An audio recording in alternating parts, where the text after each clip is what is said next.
Hi hello అందరికీ నమస్కారం. Welcome back to my channel heart talks with Harshini ప్రోగ్రామ్కి స్వాగతం.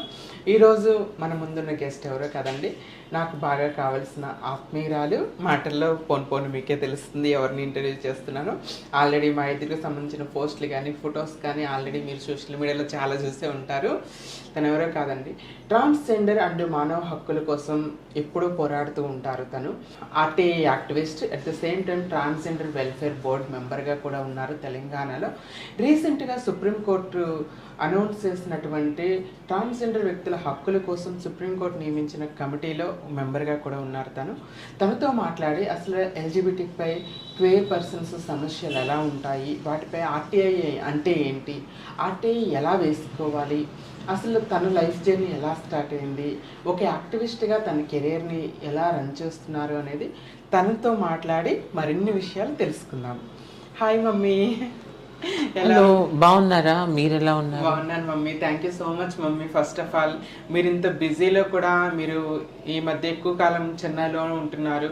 నా కోసం వచ్చిన 2 రోజులు 3 రోజులు హైదరాబాద్లో ఉంటారు. 2-3 రోజుల్లో ఉన్న టైంలో కూడా నేను అడగగానే నా కోసం టైం కేటాయించి వచ్చినందుకు first of all really thank you so much అమ్మా. సో మనం మాట్లాడుకుంటుంటే ట్రాన్స్జెండర్ వ్యక్తుల విషయాల గురించి కానీ ఎల్జిబిటిక్వై ఇష్యూస్ గురించి కానీ మనం ఎంత మాట్లాడుకున్నా ఎప్పుడో ఒక ఇష్యూ జరుగుతూనే ఉంటుంది. మీరు పేరుగాంచారు, ఆర్టీఐ యాక్టివిస్ట్గా పేరుగాంచారు కాబట్టి ఫస్ట్ మనం ఆర్టీఐ అంటే ఏంటి, అసలు ఆర్టీఐ ఏ విధంగా ఎక్కడ వేసుకోవచ్చు అనేది మన ప్రేక్షకులకు చెప్తారా? తప్పకుండా. కానీ దానికంటే ముందు నన్ను మీ యత్నాలలో జోడించి పిలిచినందుకు నేను కూడా మీకు ధన్యవాదాలు ప్రకటించుకుంటున్నాను. ఆర్టీఐ సమాచార హక్కుల చట్టం, ఆర్టీఐ యాక్ట్, ఇది ప్రభుత్వ రంగాలలో ప్రభుత్వము పెట్టుబడి పెట్టిన పబ్లిక్ రంగాలలో మాత్రమే దీన్ని వాడగలరు. ప్రైవేట్ రంగంలో దీన్ని వాడలేము. తద్వారా ఇది 2005లో ఆమోదింపబడి కేంద్ర చట్టసభ, కేంద్ర శాసనసభ చట్టంగా రూపొందించిన ఒక చట్టము. దాని ద్వారా ప్రభుత్వ రంగాలలో ఉన్న సమాచారాన్ని, సూచనల్ని, వివరాల్ని సేకరించుకోవడానికి మంచి పరికరం, మంచి టూల్. అయితే ఇది ఎవరన్నా వేయొచ్చు. ఆర్టీఐని భారత పౌరుల్లో ఎవరన్నా, పురుషులు మహిళలు ఎక్కడున్నా, ఏ రాష్ట్రమైనా, ఏ కేంద్రపాలిత ప్రదేశం అయినా, వాళ్ళకున్న ప్రశ్నల్ని కేవలం ప్రశ్నలుగా రాతపూర్వకంగా రాసే బదులు పైన ఆ లేఖ పైన RTI under the RTI act 2005 అని ఆ హెడింగ్ రాస్తే చాలు. తద్వారా వారు ఆర్టీఐ చట్టాన్ని వాడి వారి ప్రశ్నలకు సమాధానాలని పొందగలరు. వ్రాసిన వెంటనే సమాధానాలు రావు. చట్టరీత్యా ప్రభుత్వాలకు 30 రోజుల గడువు ఉంటుంది జవాబు ఇవ్వడానికి. 30 రోజుల్లో వాళ్ళు 30వ రోజు కూడా జవాబు ఇవ్వగలరు. 30వ రోజు జవాబిస్తే అది రిజిస్టర్డ్ పోస్ట్లో కనుక, ఇప్పుడు ఈ స్పీడ్ పోస్ట్ కదా, స్పీడ్ పోస్ట్లో కనుక పంపితే చేరడానికి ఇంకో 2-3 రోజులు, 3-4 రోజులు అవ్వగలదు. కానీ ఇప్పుడు ఎన్నో రాష్ట్రాలు, కేంద్రపాలిత ప్రదేశాలు మరియు భారత ప్రభుత్వము కూడా ఈ ఆర్టీఐ అంటే ఆన్లైన్ ఆర్టీఐ అది ఇంకా వేగవంతంగా ఉంటుంది. ఎందుకంటే స్పీడ్ పోస్ట్లో లేక ముఖాముఖి వెళ్ళి సమర్పించే బదులు ఆన్లైన్ వెబ్సైట్లో ఫైల్ చేస్తే అది వెంటనే రిజిస్టర్ అవుతుంది, వెంటనే నమోదైపోతుంది. వాళ్ళు మనకు జవాబు పంపించినప్పుడు కూడా వాళ్ళు పంపించిన 5 నిమిషాలకు మనకు అందుతుంది. ఈమెయిల్ ద్వారా కానీ లేకపోతే ఆన్లైన్ అప్లోడ్ చేస్తారు. దీనికి ఖర్చులు పేదరిక రేఖకు దిగువన ఉన్నవారు, ఎవరికైతే ఇన్కమ్ సర్టిఫికెట్ ఆ విధంగా ఉన్నా, లేక తెల్ల ration card, white ration card, below poverty line ప్రభుత్వ పత్రం ఉన్న, వైట్ రేషన్ కార్డ్ అంటాం కదా, తెల్ల రేషన్ కార్డ్, అది ఉన్నా వాళ్ళు దాన్ని సమర్పించిన ఎడల వారికి ఎటువంటి ఫీజు ఏమీ ఉండదు. అలా పేదరిక రేఖకు దిగువన లేని వారికి రూపాయలు అవుతుంది. అంటే 10 రూపాయలు అడగడానికి కేవలం 10 రూపాయలు. కానీ కొన్నిసార్లు మనం అడిగే ప్రశ్నల పై ఆధారంగా, అంటే చాలా వివరాలు సేకరిస్తే కనుక, అది చాలా కూడబెట్టి వెంటపడి పని చేయాల్సి ఉంటే కనుక ప్రభుత్వము ఆ అయ్యే ఖర్చులు జవాబులో వేసి మీరు ఈ DDO ఇది సమర్పించండి, అప్పుడు మీకు ఈ జవాబులన్నీ అందుతాయని ప్రభుత్వము సంబంధిత ప్రభుత్వం వారి జవాబులో అలా తెలియజేయగలరు.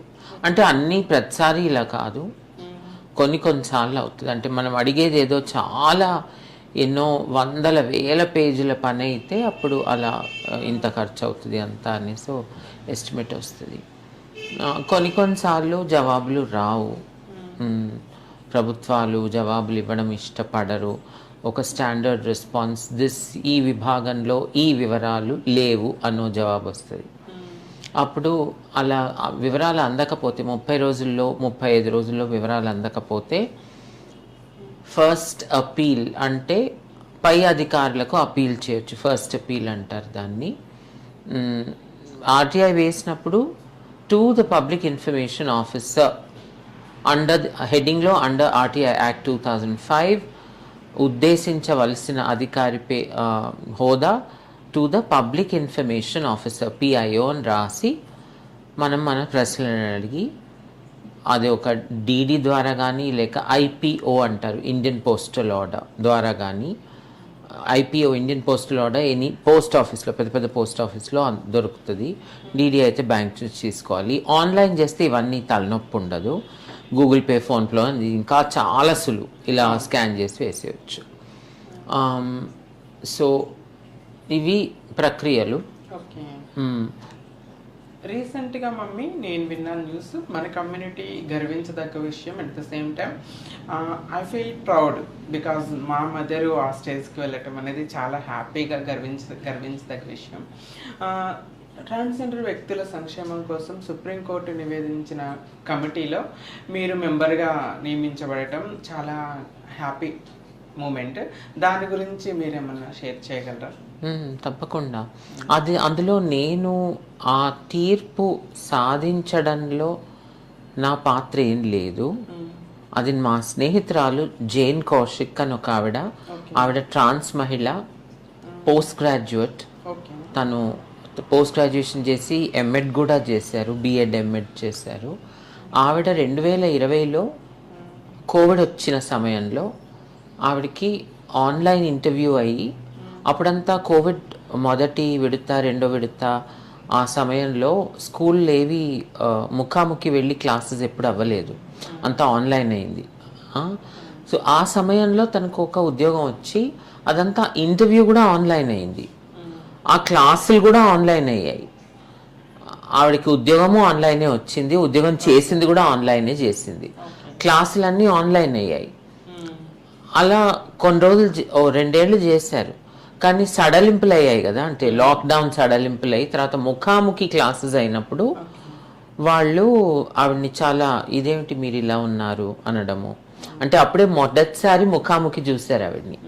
అంతవరకు వాళ్ళు ముఖాముఖి చూడలేదు, ఎందుకంటే ఆన్లైన్ కూర్చొని పాఠాలు చెప్తారు, ఎవరు నిలబడి పాఠాలు చెప్పరు కదా. సో వాళ్ళకి అయినా ఆవిడ ఎంత పొడుగున్నా ఎంత వెడల్పుగా ఉన్నా ఏమున్నా ఆవిడ నైపుణ్యానికి, ఆవిడ టీచింగ్ కెపాసిటీ, అంటే విద్యార్థులకు పాఠాలు చెప్పగలిగే అర్హత, చెప్పగలిగే నైపుణ్యానికి తన శరీరానికి ఏం సంబంధం లేదు. మహిళలు టీచర్లుగా ఉండొచ్చు, పురుషులు ఉండొచ్చు, ట్రాన్స్ వారు కూడా ఉండొచ్చు. కానీ ఆ వివక్ష తనకి జరిగింది ఏదో సాకులో. అది తన నైపుణ్యానికి పనితనానికి సంబంధం లేని సాకు, వివక్షపూరితమైన సాకుతో తను ఉద్యోగం నుంచి తొలగించారు. అలాగే అదే సమయంలో తను ఇంకెన్నో చోట్ల వేరు రాష్ట్రాల్లో, ఒక రాష్ట్రం కాదు, తను ఉండే ఢిల్లీ, హర్యానా, గుర్గాం, నోయిడా, యూపీ. ఇప్పుడు మనకెలా LB Nagar metro to Miyapur metro దగ్గరే కదా, అంటే గంటన్నరలో చేరిపోవచ్చు. అలాగే ఢిల్లీ ఇటువైపు హర్యానా ఉంది, అటువైపు యూపీ ఉంది. ఇవన్నీ మెట్రోలో కనెక్ట్ అయి ఉంటాయి. నోయిడా, ఢిల్లీ నుంచి మెట్రో ఎక్కేస్తే నోయిడా చేరొచ్చు. అలాగే ఇంకో లైన్ ఎక్కితే గుర్గాం హర్యానా చేరొచ్చు. అయితే గుర్గాంలో హర్యానాలో కూడా ఇలాగే వివక్ష అయింది. ఆన్లైన్ జాబ్ ఇచ్చేశారు. తను జాయిన్ అవ్వడానికి మొదటి రోజు date of joining, first date of joining అంటారు కదా, వెళ్ళినప్పుడు వాళ్ళు ఆవిడని చూసి ఏంటి మీ 10th ఎందుకు ఇలా ఉంది అని చెప్పేసి డేట్ ఆఫ్ జాయినింగే డేట్ ఆఫ్ టర్మినేషన్ అయింది. తొలగించేదన్నది పనితనాన్ని చూసి, లేక పని చేత కాకపోతే, లేక లీవ్లు ఎక్కువ తీసుకొని డుమ్మాలు కొడితే, లేకపోతే ఏదో దొంగ సర్టిఫికెట్లు పెట్టి లేని చదువు ఉన్నట్టు చూపిస్తే తీసేస్తారు. కానీ ఇక్కడ జాయిన్ అయిన తర్వాత సెక్షువల్ హారాస్మెంట్ లేక ఏదో డబ్బులు మింగేసో ఏదో క్రైమ్ ఉంటే తప్ప, కానీ ఇక్కడ క్రైమ్ ఏమీ లేదు. ఆవిడ ఎటువంటి నేరం చేయలేదు, ఆవిడ ఎటువంటి మోసం చేయలేదు. ఆవిడ పనితనాన్ని గురించి మీరు ఏం చెప్పలేరు, ఎందుకంటే మొదటి రోజు వెళ్ళగానే తీసేశారు. ఆవిడ పని చేస్తే కదా. కాబట్టి ఇది కేవలం వారి వివక్ష, చిన్న చూపు. అలా ఎన్నో రాష్ట్రాల్లో తనకి ఇలాగే అయింది. అంటే వీడియో కాల్లో చూసినప్పుడు వాళ్ళకి అర్థం కాదు. ముఖాముఖి ఆవిడ చాలా పొడుగ్గుంటారు, అంటే ఇంచుమించు 6 అడుగుల 2 అంగుళాలు 3 అంగుళాలు ఉంటారు. ఇలా చూసి ఆవిడ్ని వివక్ష చేయడము, సర్టిఫికెట్లలో ఇదేం పేరు అని అడగడము, ఇలా చాలా ఇబ్బందుల పాలయ్యారు. తను చాలా వివక్ష పాలయ్యారు. వివక్ష పాలై ఇన్ని రాష్ట్రాలలో ఇన్ని తొలగింపులు నిష్కారణంగా, కేవలం తను ఒక ట్రాన్స్ మహిళగా ఉన్నందువల్ల. తను సంబంధిత అదే స్కూల్లో మళ్ళీ వాళ్ళే చేశారు, కానీ ఫార్మాలిటీ కానీ అక్కడ కంప్లైంట్ రాతపూర్వకంగా రాయాలి. రాసి మళ్ళీ 2 వారాలకు జిల్లా విద్యాశాఖ అధికారి, డిస్ట్రిక్ట్ ఎడ్యుకేషన్ ఆఫీసర్ అంటారు కదా, వారికి ఒక ఫిర్యాదు వేసి మళ్ళీ 2 వారాల గడువు తర్వాత మళ్ళీ ఇంకోటి వేసి, మళ్ళీ వాళ్ళు ఏం పెద్దగా చర్యలు తీసుకోనందుకు కార్యదర్శి, విద్యాశాఖ కార్యదర్శికి